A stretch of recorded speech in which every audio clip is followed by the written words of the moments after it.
Welcome to the Black Superheroes Matter podcast. I'm your host, Stephen Christian from Iltopia Studios. Today our guest is Micah Blair, aka Blerd Over. You can find him on Instagram, Twitch, Twitter, Facebook at Blerd Over. He is an organizer and a podcaster in the Blerd community, and he fights crime during the day and cosplays by night, and he has a lot of stuff going on. So without further ado, let's get this podcast started.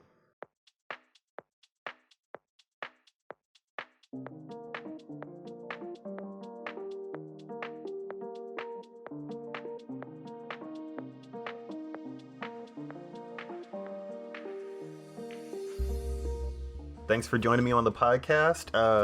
How's everything going with you?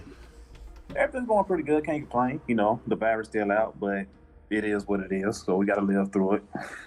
Okay. Yeah, and so this is actually the first official episode of the Black Superheroes Matter podcast, and oh wow, yeah, awesome. So you are the first one. Oh wow, I feel honored. Oh yeah, definitely, and I think like not too long ago when I started the Instagram account, you were like one of the first people that we connected with, and we've been meaning to do something or collaborate or something like that. Right. And so now it looks like this is finally the first opportunity. Yeah.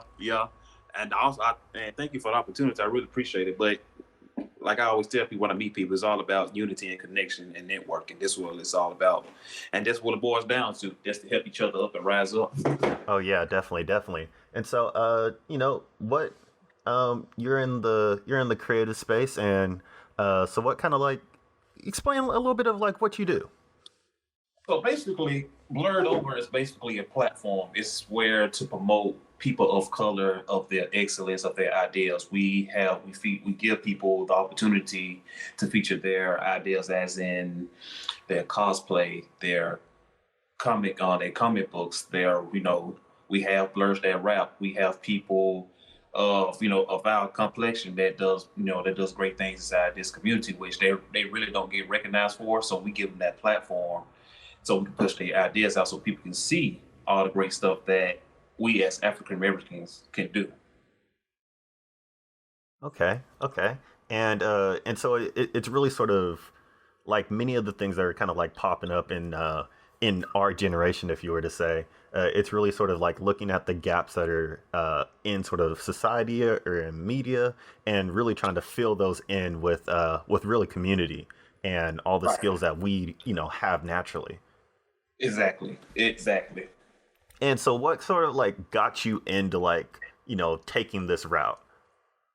Well, actually, it started when the first convention I went to was Manchester City Con, and it was an awesome experience. And I saw a lot of stuff there that I was really interested in. And from there, my second convention I went to was Dragon Con, and Dragon Con is a very big convention. If y'all don't know what Dragon Con is, it's in Atlanta. It's in the first week of September. I advise y'all to go check it out. But I was there, and my first cosplay that I did, I was Stryker for Mortal Kombat. So, I'm going around looking at people great, their cosplays, and I remember I was standing against the wall, and I saw this amazing Wonder Woman cosplay, and she was, black, of course. And of course, I heard some other people walking by say, "Oh, that's a black Wonder Woman. I never thought I'd see a black Wonder Woman." I was like, "Wait, did you really just say that? Why can't she just be Wonder Woman? Why do you have to put, a color in front of it? It's just Wonder Woman." And then after that, I kept walking around, and I keep seeing and hearing more stuff like, "Oh, that's a black Superman. That's a black Captain America. That's a black Green Lantern. That's a black." So I was like, where is all the color coming from? We really don't go around saying, there's a white Superman, there's a white Batman, but with this, we just know the superhero by the superhero, not by the skin of their color. And from that experience, and also seeing online everything of all the cosplayers, they post their content, and then you have people commenting under their picture saying like, well, this person's not black, this person is a Japanese person, there's not they not dark skinned and things like that. It's just been kind of like racism inside the nerd community. So I sat down and thought to myself like, okay, this is not right. We already, as black people, we already get enough of this from the outside world. So if this what we like and we know we love the nerd community, why are we getting this inside the nerd community? It should be a safe haven, a safe space for everybody. So that's when I came up with the idea of Blerd Over. And the word blerd stands for black nerd. So basically I took blerd and I took over and put it together, which comes from takeover, but it's not a takeover. I said, okay, let me take the take out of it and put Blerd over it. And then I came up with Blerd Over and this took off from there.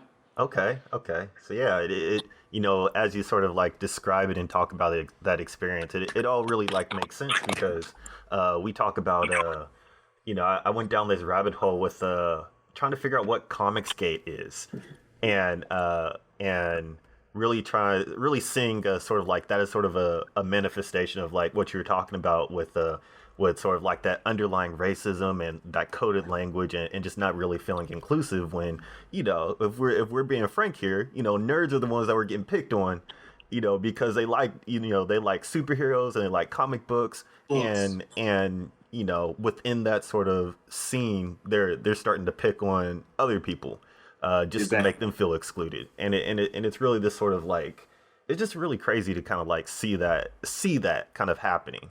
And it really is. And it's just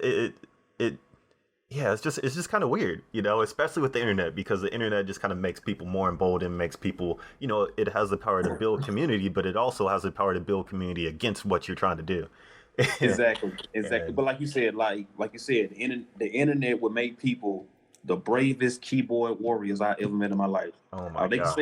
They can say what they want behind the keyboards, but they will not say it in your face. I see it 24/7. Oh yeah, it's really crazy, And so, like, kind of going back to sort of your first comic book convention experience and everything. I think that's where we kind of have a little bit of parallels because my first sort of cosplay was a Noob Saibot, and so awesome.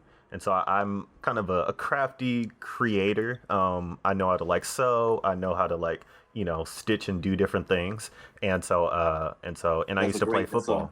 That's a great talent. Yeah, and I used to play football at in college. And so right before I was getting ready to have surgery for an injury, I ended up making a Noob Saibot costume, and with my football body, it kind of like worked out, and right. And just was walking around freaking dressed as Noob Saibot, and it was just like a good experience.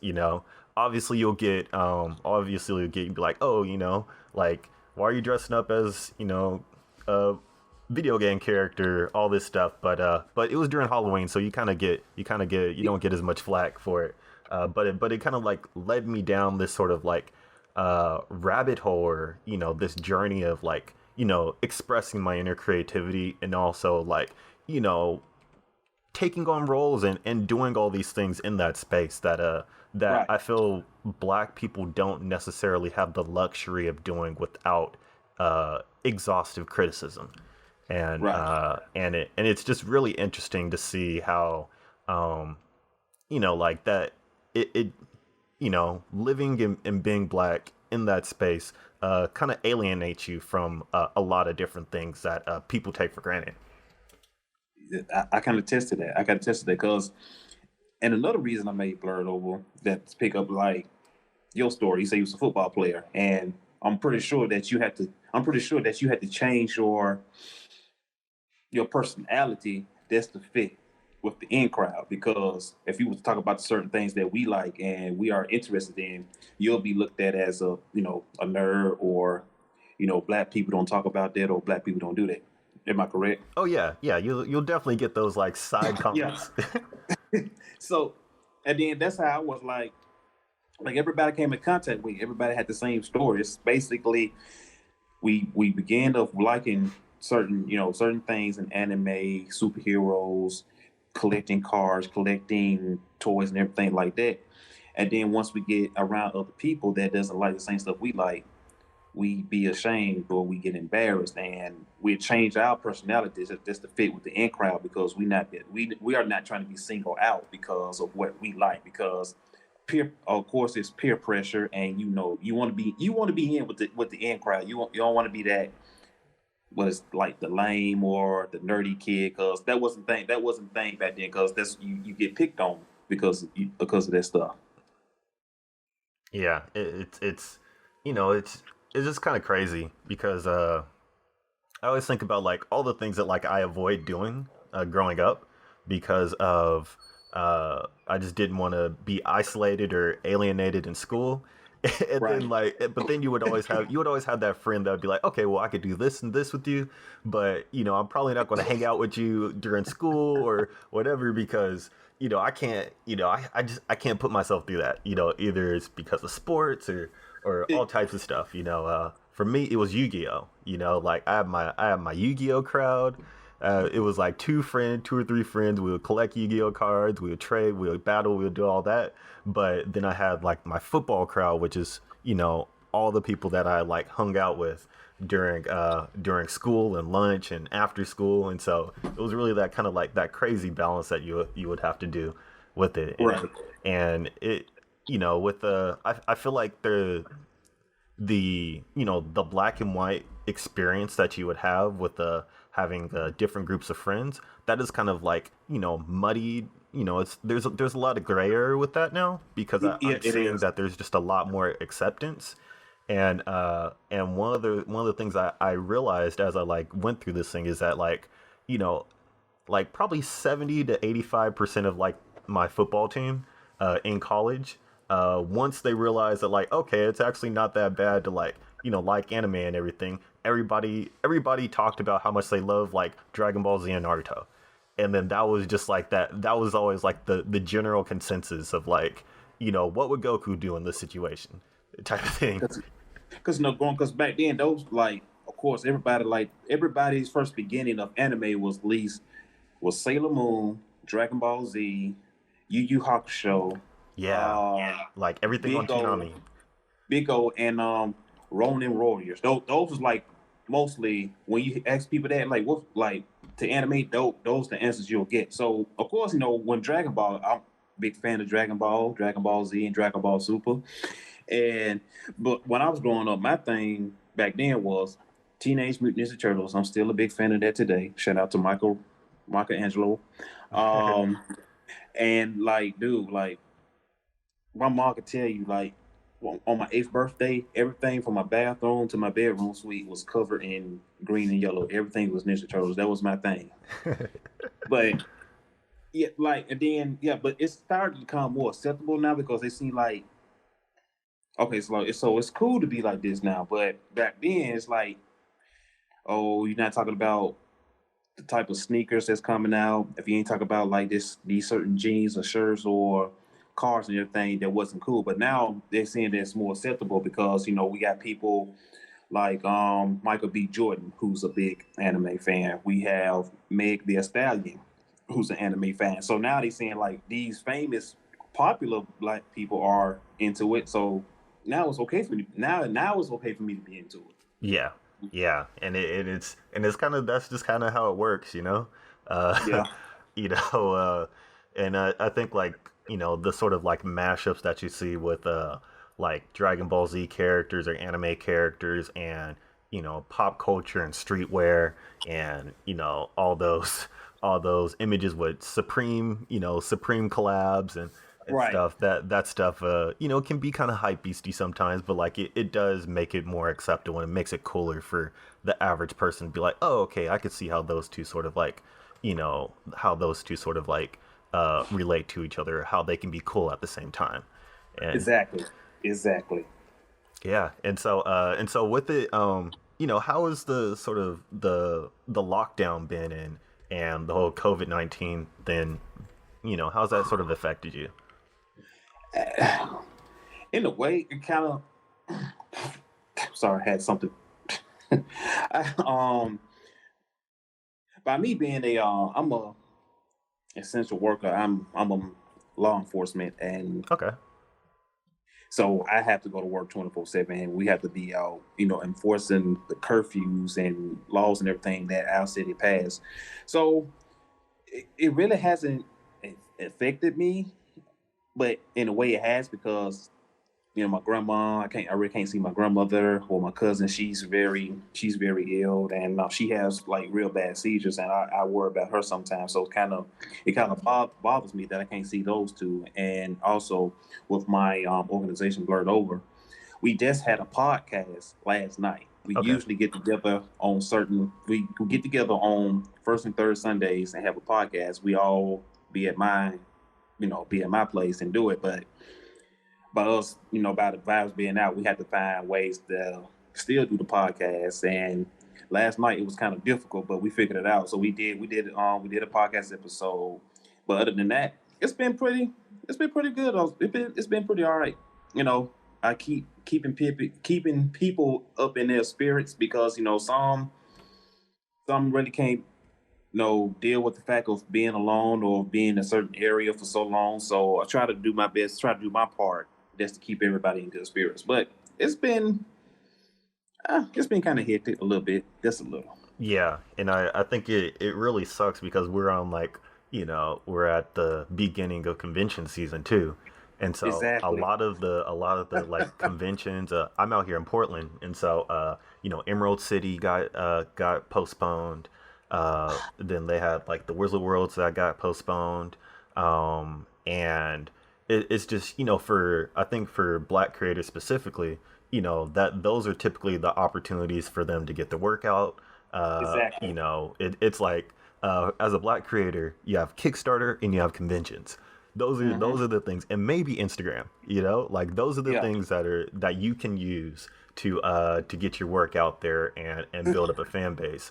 And so when you don't have conventions, which are really sort of like the cold calls of the industry, it's really difficult. And so I'm like It really really is. curious to see how this sort of affects the way people are able to create and get their stuff out there, because it's tough, you know. It really is, because like what you're doing, like you're doing a great job, like you're doing an interview, getting your name out there. That's perfect. Like, and then on my end, like basically, like whoever, like upcoming podcasts or upcoming Black creators, whoever's listening to the podcast right now, believe me, there are other ways of becoming known besides going to a convention. Once you put your work out there, people will start noticing you. You just got to do it constantly. You just got to start putting content out there, get well connected, and network with people. Because once you like, the biggest thing about this is networking. And being a black content creator is networking. Network. It works. I promise you, it works. So don't lose hope. Keep the faith and keep moving. It's gonna work out, because everything don't happen overnight. It's a day by day process. Even with my organization, it's still a day by day process, and we just got to 4,000 followers, which I'm very grateful for Oh that. yeah, But congrats. That thank means you, you're putting thank in the you, work. man. It's stressful, but everything pays off in the end. Though it pays off in the end, I promise you. It's very rewarding when everything pays off. So, but like I said, it's still a day by day process. Day by day process. Like I said, are you the only one with the black superheroes, or are there more with you? So it originally started as a just a project that I was working on when I finished playing football, and so Okay. so it was like a portfolio piece, Okay. and then I just sort of built it up from there. I published, I want to say, a four book series, just like Awesome. art books turned into like a coffee book and got it into like libraries, and then I kind of Okay. just really expanded it from there. That's awesome. And so now I'm like making a podcast and stuff from it. So that's like the newest extension. But it's really it was really just to sort of get my stuff out there, but also like fill the gap in with like something that I felt should have existed already.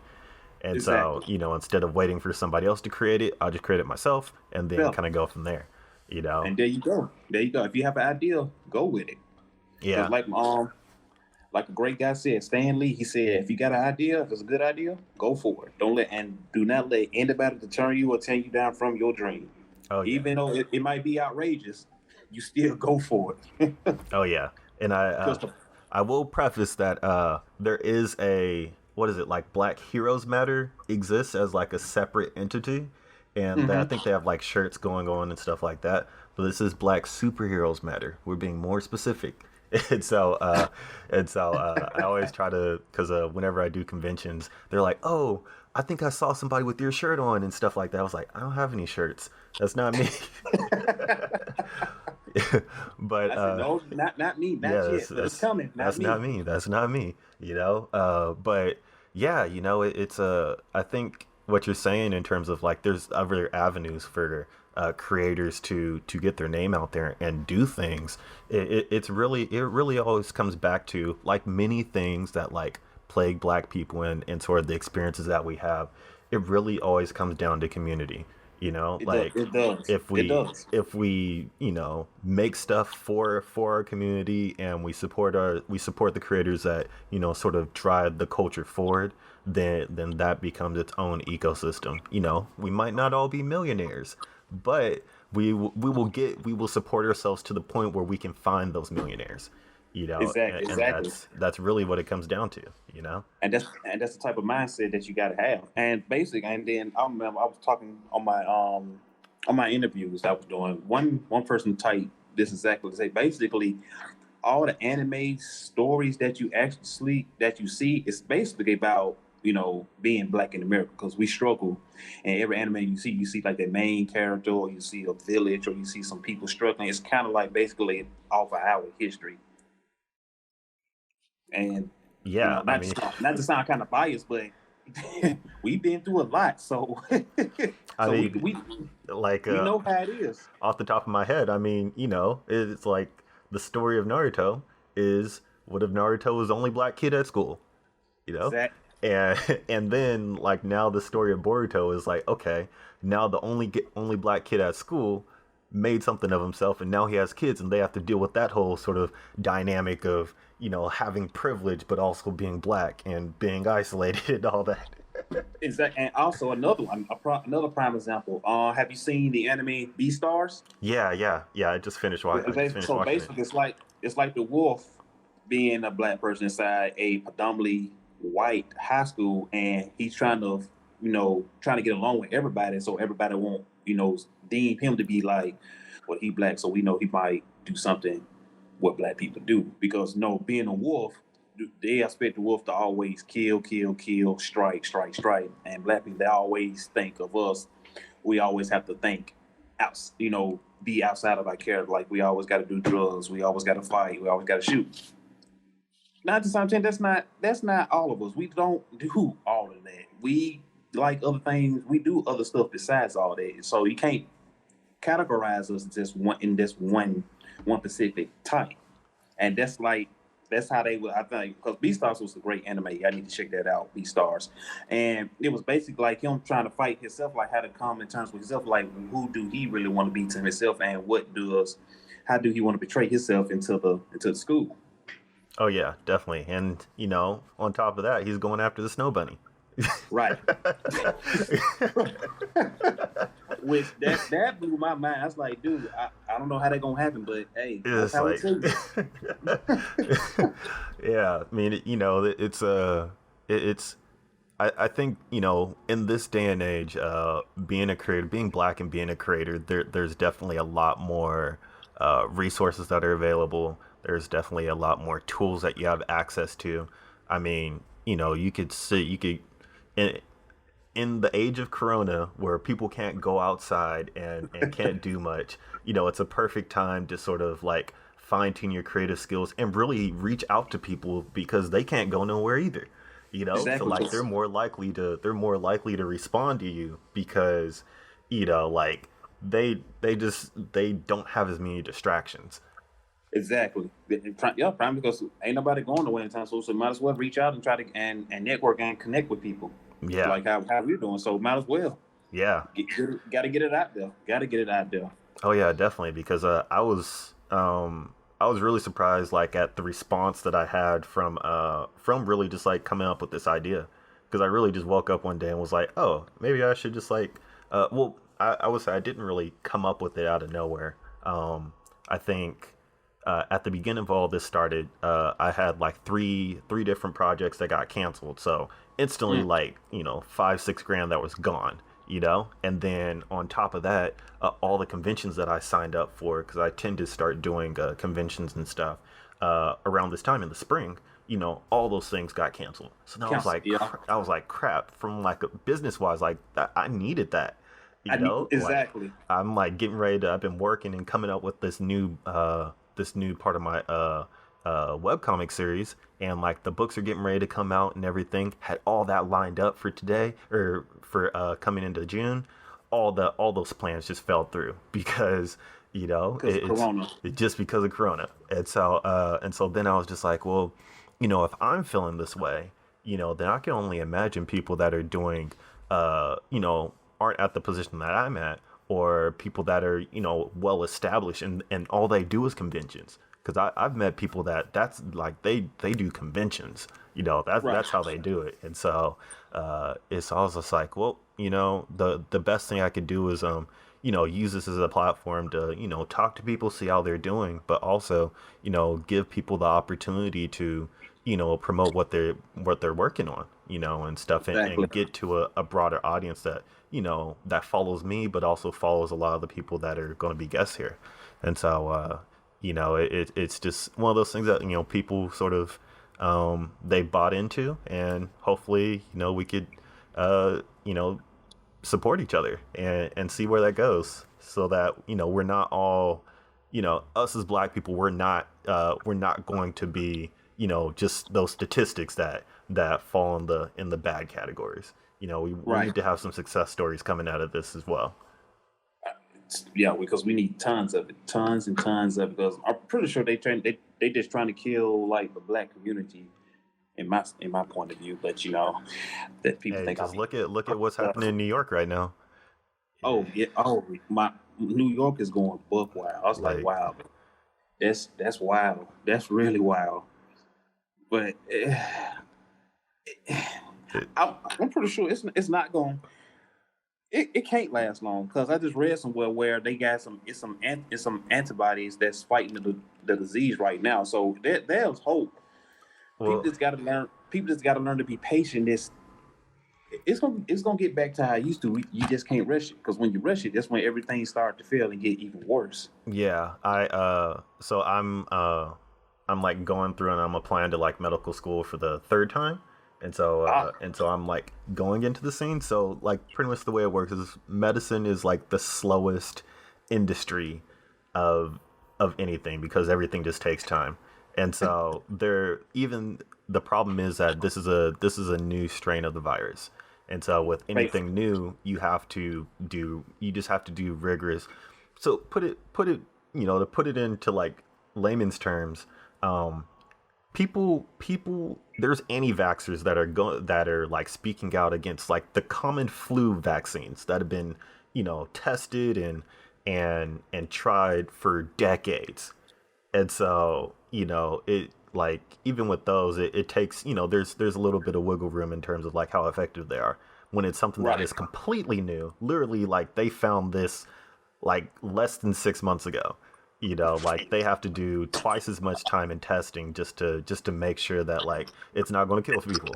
And so like they found out that some people were immune to it, some people aren't. There's things that work, there's things that don't work. And so we're probably going to see, I mean, we're probably going to see a vaccine maybe in like, sometime next year. But it's just a matter of just like, people really just taking care of themselves, you know, like Basically. like washing their hands, do the basic things. And I always kind of consider it similar to like when you go to a dentist, and in order to keep your teeth, all you got to do is brush your teeth at least twice a day and floss Hey, your yeah, teeth. If that's you all you could do gotta do. those things, but people don't do them, and that's how we get root canals. you know And God, I hate root canals. I had so many of them. I used to hate them with a passion. Dang, yeah. And so But it's kind of sad though that it took a virus to make people really out here not washing their hands, and that is disgusting. yeah, That's yeah, crazy. I, yeah. I'm like, dude, It's y'all. So you wiping your butt, but y'all not. putting soap and water on your hands. You just walking out with, okay, all right, okay then. Well, this is where we at now. This is your fault. Wash your hands. Yeah, I mean, but that's really it. That's why health education matters. Like it's It does. health education, especially in the Black community, but like health education in general is something that like me going into medicine, like I really want to like make more accessible, and so hopefully this sort of intersects with art. This intersects with a whole bunch of different things, and really just improve people's lives and entertain them. And so Exactly. Because people like you, we need more of that. Like, because I really do hope you get into middle school. Like you say, this your third time. Yeah, it's gonna be my third time. So it's gonna happen. It's gonna happen for at least you still keeping the good fight. Most people would have been gave up, but you keeping it up, and that's what you need. You just gotta try. Like if you don't try, that's when you fail. So you gotta keep trying. You gotta keep trying. You got to. Yeah, definitely. Fingers crossed. But you got it, bro. You got. Don't even worry about that. You got it. Oh yeah. And so to sort of like finish up, what do you have kind of coming down the pipeline?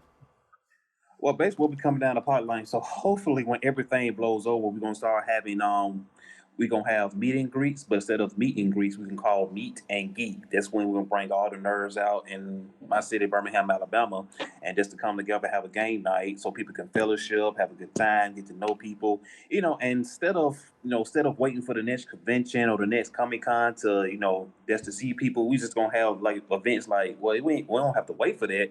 Just come out and hang out, and we can meet these people.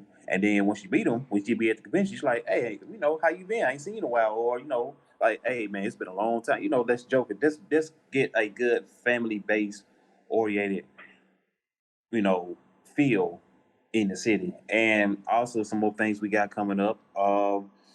Well, I'm kind of hurt because MomoCon was supposed to happen this past month, but it didn't happen. And it's one of the biggest conventions in Atlanta. One of the biggest. Okay. Yeah. One of them, because Atlanta has Dragon Con, AWA, and what I say, Dragon Con, AWA, and MomoCon. So MomoCon was one of the big ones, and we got accepted to have a fan table there, but due to the virus, it didn't happen. But it kind of deterred us, but we know we still gonna keep going. And also we had an event that we were gonna do in Atlanta. It's called Hit Your Groove Blerd Edition. And I'm not sure if you know about this dance. It's called Hit Your Groove, and there's a dance to it. It was made by a guy, I think he's based out of Florida, and he made it, and it took off. And we was gonna have all the Blerds dressed up in certain cosplays to come out, and we all gonna make a video and do the dance. But that's still on the board. And also we in the mix thinking about having a Blerd Edition fashion show. So we know this come out, and fashion show for the spring cosplay, fashion show for the fall cosplay, winter wear, all that. And those like all the stuff we working on right now.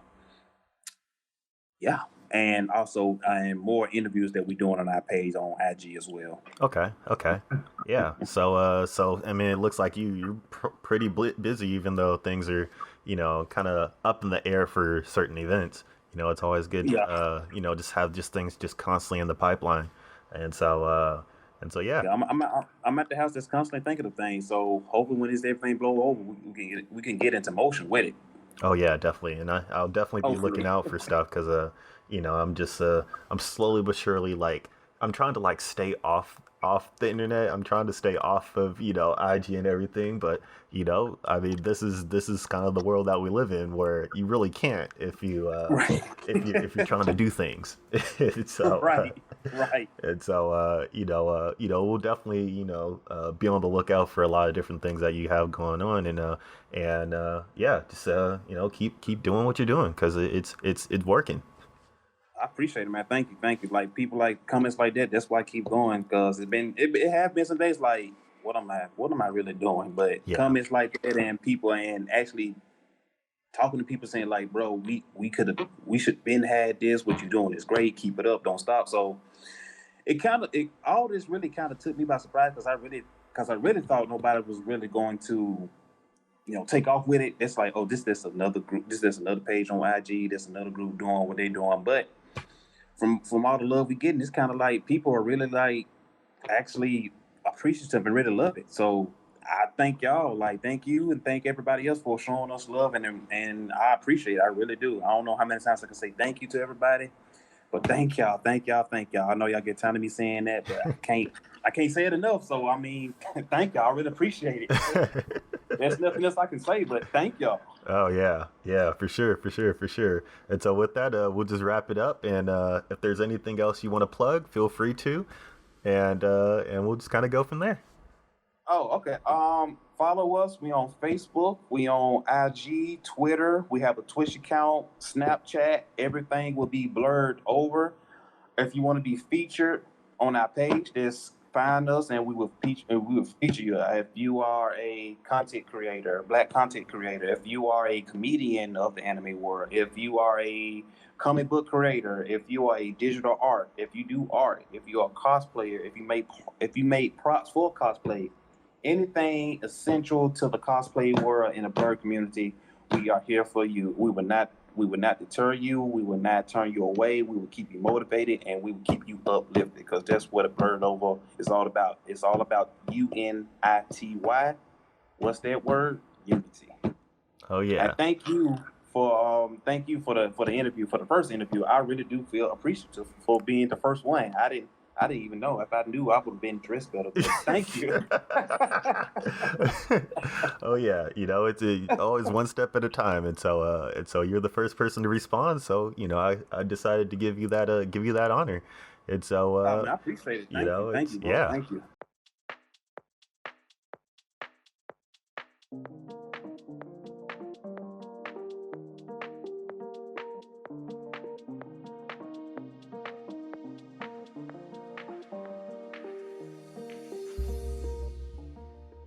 The purpose of this podcast is to promote Black creators in comics, cosplay, art, and animation, because Black superheroes matter, and so do their creators. You could follow, rate, subscribe to the Black Superheroes Matter series on Instagram at Black Superheroes Matter, on Facebook at Black Superheroes Matter. You can go to our website, blacksuperheroesmatter.com, or you can subscribe to this podcast on any podcast platform at Black Superheroes Matter. So again, my name is Stephen Christian, and I hope you enjoy the rest of this series.